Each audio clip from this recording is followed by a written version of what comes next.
भाभी मैं कॉलेज जा रहा हूँ, ठीक है? एक मिनट। गौतम, इस गाड़ी की चाबी को और इस पैसे को अभी के अभी टेबल पे रखो। पर भाभी क्यों? मैं तो रोज ही लेके जाता हूँ भैया। अभी रखो।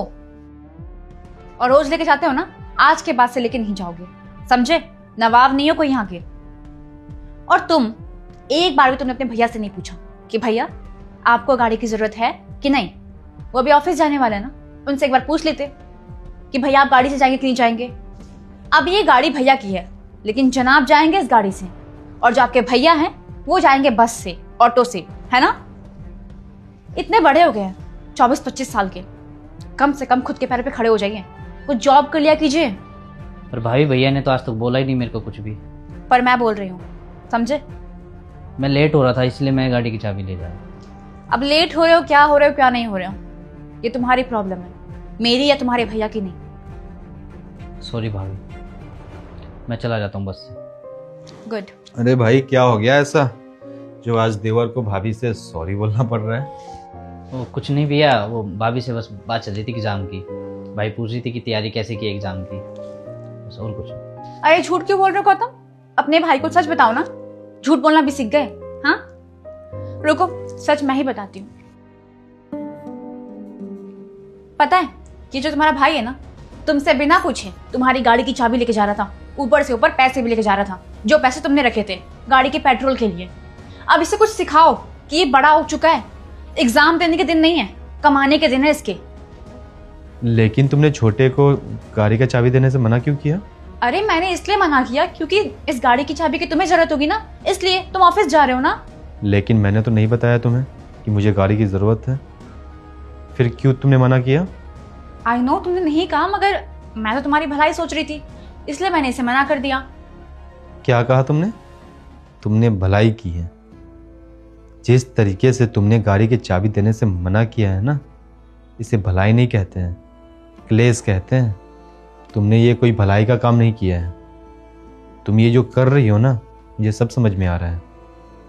तुम यही चाहती हो ना मैं अपने भाई को लात मार के इस घर से बाहर निकाल दूं?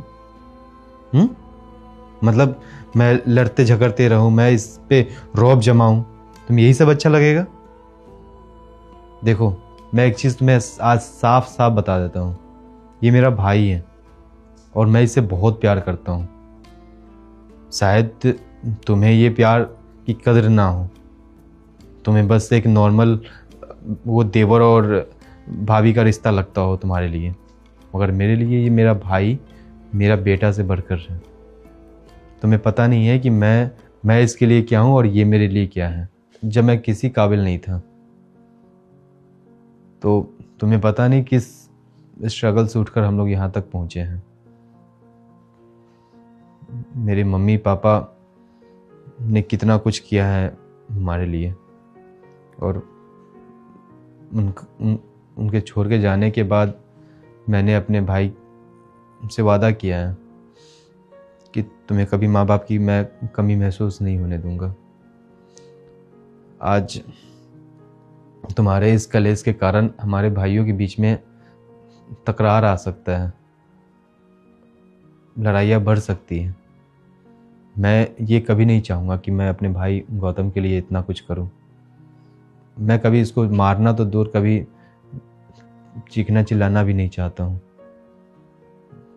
इसे शायद किसी बात का अफसोस ना रहे कि मम्मी पापा के जाने के बाद भैया बदल गए और भैया कहीं से भी चेंज होना नहीं चाहते हैं। मैंने जितने अपने लाइफ में स्ट्रगल किया है, जो जो प्रॉब्लम से मैं गुजरा हूँ, मैं कभी नहीं चाहता हूँ कि मेरा भाई भी वो प्रॉब्लम से गुजरे। तो बस मैं तुम्हें इतना कहना चाहता हूँ कि मेरे भाई से कभी इस तरीके से बात मत करना तुम। अरे नहीं नहीं दानिश, मैं कुछ ऐसा नहीं करना चाह रही थी और मेरा इंटेंशन इनको हर्ट करने का नहीं था। मैं तो बस इनको इसलिए बोल रही थी ताकि इनको मेरी बातों से कुछ फ़र्क पड़े और ये कुछ मेहनत करें, कुछ कमाएं, बस इसलिए। देवर जी अगर आपको बुरा लगा तो आई एम रियली सॉरी, मुझे माफ़ कर दीजिए। अरे भाभी आप सॉरी क्यों बोल रहे हैं? आप मुझसे बड़े हो, मेरे भले के लिए तो मेरे को बोल रहे हो, और मेरी एज भी 24-25 साल का हो गया हूँ मैं। मुझे जॉब वगैरह तो करनी चाहिए, मेरा भी फर्ज बनता है घर में कुछ करने का। चुप कर, तू इतना भी बड़ा नहीं हुआ है। देख गौतम, मैं बस तुम्हें इतना कहना चाहूँगा कि तुझे ये सब स्ट्रगल करने की कोई ज़रूरत नहीं है। तेरा भाई है तेरे लिए, और तू बस अपना मन लगा के पढ़ाई कर।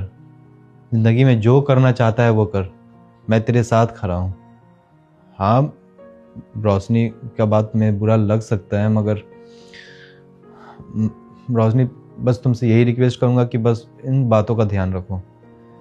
गौतम, मैं तुम्हारे ज़िंदगी में कभी भी किसी तरीके का कमी नहीं होने देना चाहता हूँ।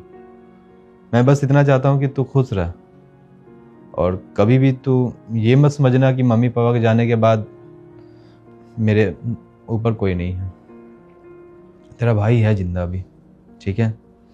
और कभी भी कुछ भी चीज़ों का ज़रूरत हो अपने भाई को बोला कर। मुझसे जो भी हो पाएगा पॉसिबल मैं पूरा करूँगा। अगर मैं उस लायक ना हूँ तो उस लायक बन के दिखाऊँगा, ठीक है? और रोशनी, बस मैं तुमसे हाथ जोड़ रहा हूँ कि इन बातों का ध्यान रखो। जी बिल्कुल, मैं समझ गई, और मैं आज के बाद से ऐसा कुछ भी नहीं करूँगी। मुझे माफ़ कर दीजिए। ठीक है, तो सुनो, गाड़ी का चाबी और पैसे इसे दे दो। ये लीजिए। Thank you so much. चलता हूँ भैया। ऑल द बेस्ट, अच्छे से एग्ज़ाम दियो, ठीक है? All the best.